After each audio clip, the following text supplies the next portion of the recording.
नमस्ते छात्रों। मैं ससानी सर, हनुमान विद्यालय घारगांव।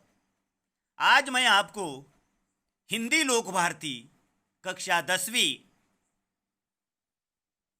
पहली इकाई कवि जयशंकर प्रसाद जी ने लिखी हुई कविता भारत महिमा, इसके बारे में आज मैं आपको जानकारी दे रहा हूं। जयशंकर प्रसाद जी छायावादी युग के 4 स्तंभों में से एक है। आप बहुमुखी प्रतिभा के धनी हैं। कवि, नाटककार, कथाकार, उपन्यासकार तथा निबंधकार के रूप में आप प्रसिद्ध हैं। आपकी रचनाओं में स्वतंत्र भारत के गौरवशाली अतीत, ऐतिहासिक विरासत के दर्शन हुए हैं। भारत महिमा इस कविता में उन्होंने अपने देश के गौरवशाली अतीत का सजीव वर्णन किया है। कवि का कहना है कि हमें अपने देश पर गर्व करते हुए उसके प्रति अपना सर्वस्व निछावर करने के लिए हमेशा हमें तत्पर रहना चाहिए। यहाँ पहले हम कविता पढ़ेंगे, आप ध्यान दो। हिमालय के आंगन में उसे किरणों का दे उपहार, उषा ने हंस अभिनंदन किया और पहनाया हीरक हार। जगे हमें लगे जगाने विश्व, लोक में फैला फिर आलोक। योमतम पुंज हुआ तब नष्ट, अखिल संस्कृति हो उठी अशोक। विमल वाणी ने विना ली कमल कोमल कर में सप्रीत। सप्त स्वर सप्त सिंधु में उठे, छीड़ा तब मधुर साम संगीत। कवि यहाँ कहते हैं कि हमारा यह प्यारा भारत देश हिमालय के आंगन के समान है। प्रतिदिन उषा भारत को सूर्य की किरणों का उपहार देती है। तब ऐसा लगता है मानो हंसकर वह भारत भूमि का अभिनंदन कर रही हो। ओस की बूंदों पर जब प्रातःकालीन सूर्य की रश्मियां पड़ती है तो ऐसा लगता है जैसे उषा ने भारत को हीरो का हार पहना दिया है।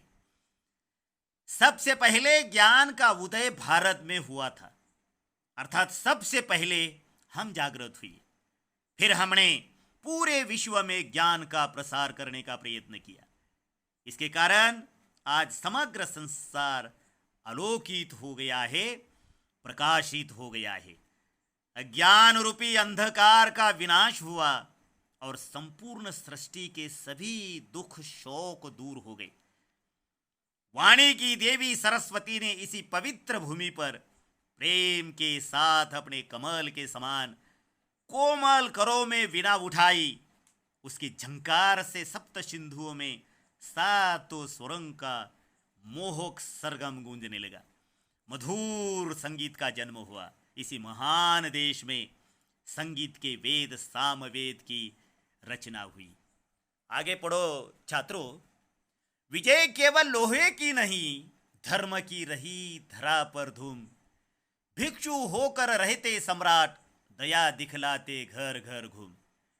गोरी को दिया दया का दान, चीन को मिली धर्म की दृष्टि। मिला था स्वर्ण भूमि को रत्न, सील की सिंहल को भी सृष्टि। किसी का हमने छीना नहीं, प्रकृति का रहा पालना यही। हमारी जन्मभूमि थी यही, कहीं से हम आए थे नहीं।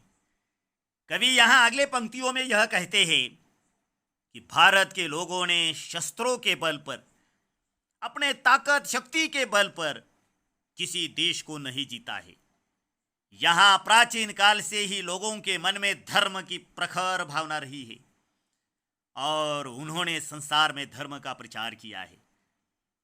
यहाँ इस देश में, इस मातृभूमि में गौतम बुद्ध, वर्धमान महावीर जैसे धर्म पुरुष हुए हैं, महान पुरुष हुए हैं, जिन्होंने विशाल साम्राज्य छोड़कर भिक्षु का स्वरूप धारण किया और घर घर घूमकर लोगों का कष्ट दूर करने का प्रयास किया, धर्म का प्रचार किया। हमने मोहम्मद गोरी को पराजित करने के बाद भी दयापूर्वक क्षमा कर दिया। हमारे देश से ही चीन को धर्म की दृष्टि मिली, और सम्राट अशोक का उदाहरण आज भी हमारे सामने एक आदर्श उदाहरण है, जिन्होंने जावा श्रीलंका के लोगों को पंचशील के सिद्धांत दिए और दया, क्षमा, शांति का नारा लगाया और संदेश दिया। भारतवासियों ने कभी किसी की संपत्ति या किसी का राज्य छीनने का प्रयास नहीं किया। हमने लोगों को जीता है, लेकिन प्यार से, अहिंसा से, स्नेह से। हमें प्रकृति ने प्रत्येक वस्तु यहाँ मुक्त हस्त से प्रदान की है। प्रकृति की हमारे देश पर महान कृपा रही है। इसलिए जहाँ यहाँ पर्वत है, नदियाँ हैं, घाटियाँ हैं, या झरने, फल, फूल, जंगल, सभी अनुपम है। भारत सदा से हमारी जन्मभूमि है। हम इसी देश की संतानें हैं। हम बाहर के किसी स्थान से यहाँ आकर नहीं रहे, नहीं बसे। हम यहाँ के संतान हैं और भारत भूमि हमारी जन्मभूमि है। आगे देखो बच्चों, चरित थे पूत भुजा में शक्ति, चरित थे पूत भुजा में शक्ति, नम्रता रही सदा संपन्न, हृदय के गौरव में था गर्व, किसी को देख न सके विपन्न। हमारे संचय में था दान, अतिथि थे सदा हमारे देव, वचन में सत्य, हृदय में तेज, प्रतिज्ञा में रहती थी टेव। वही है रक्त, वही है देश, वही साहस है वैसा ज्ञान, वही है शांति, वही है शक्ति, वही हम दिव्य आर्य संतान। और आखिरी जो पंक्तियां हैं उसमें कवि ने संदेश दिया है, अरे जिए तो सदा इसी के लिए, यही अभिमान रहे यह हर्ष, निछावर कर दे हम सर्वस्व, हमारा प्यारा भारतवर्ष, हमारा प्यारा भारतवर्ष। यहाँ कवि कहते हैं कि भारत के लोग सदा से चरित्रवान रहे हैं, पवित्र रहे हैं। हमारी भुजाओं में भरपूर ताकत है, शक्ति है। भारतीयों में वीरता की कभी कमी नहीं रही, साथ ही नम्रता सदा हमारा गुण है। हमने कभी अपनी उपलब्धियों पर घमंड नहीं किया। हमने अपनी सभ्यता और संस्कृति पर गर्व रहा है। हम कभी किसी को दुखी नहीं देख सकते।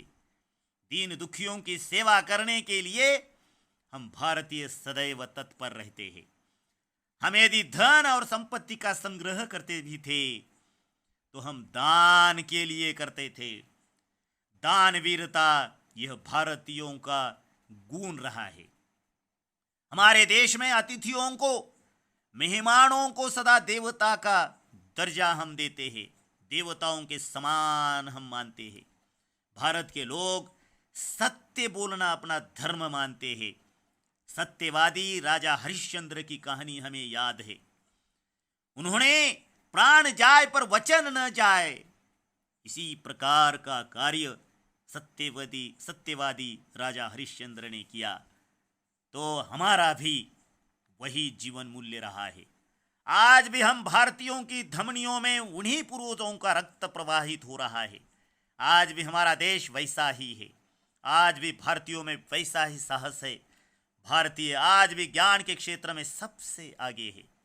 आज भी हम पहले के समान शांति के पुजारी हैं।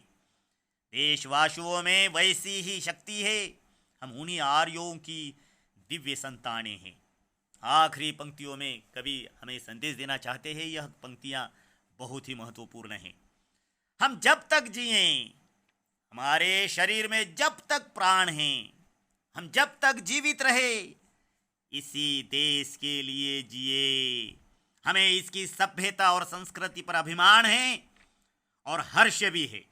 हमने इस भूमि पर जन्म लिया है। यह हमारा प्यारा भारतवर्ष है। यदि कभी आवश्यकता पड़े तो इसके लिए अपना सर्वस्व भी नौछावर कर दे, और सर्वस्व नौछावर करने के लिए हम सदैव तैयार है।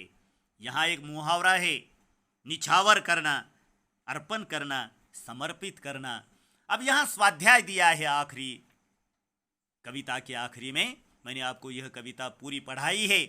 अब यहाँ इस स्वाध्याय के प्रश्न पढ़ो और यह जो स्वाध्याय है यह अपने कॉपी में लिखो